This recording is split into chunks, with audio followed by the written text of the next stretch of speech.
مکار پاکستانی سفیر په افغانستان کې څه کړي دي؟ دا چې په تیر نظام کې څه مکارتوب کړی وو او اوس څه کوي؟ که غواړئ د هغه له اصلیت څخه خبر شئ نو دغه ویډیو تر اخره وګورئ.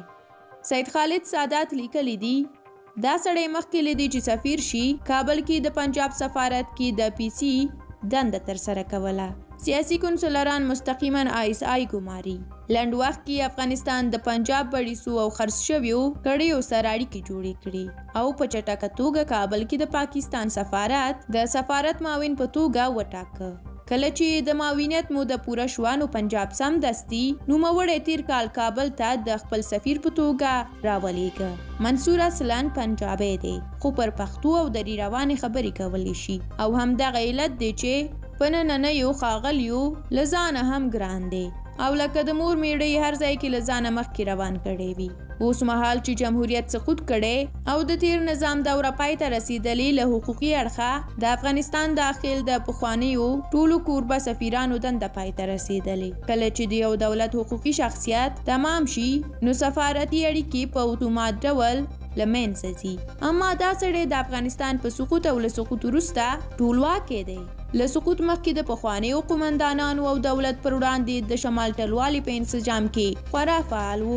اسلام آباد ته د شمال ټلوالي لنډغرو حکمتیار ګیلانیانو او د پنجاب نورو خواخوږو ته د سفر ترتیبات او همغږۍ هم د نیوله.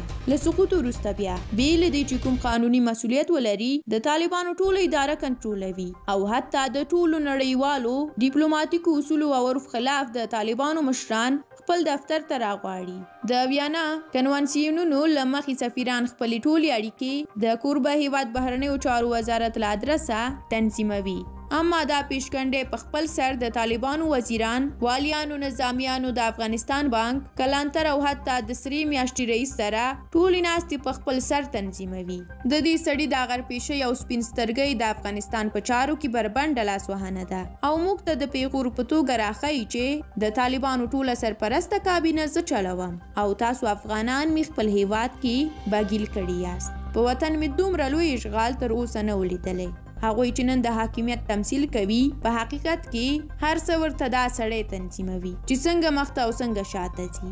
سید خالد سادات په اخره کې لیکي خدای دې مل شي د وطن او ملګرو.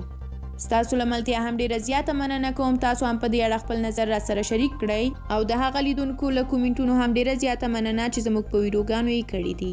زموږ چینل در سره سبسکرایب کړئ او تعقیبوئ یې. تر بیا مو په لیل لاس پارم د خدای په امان.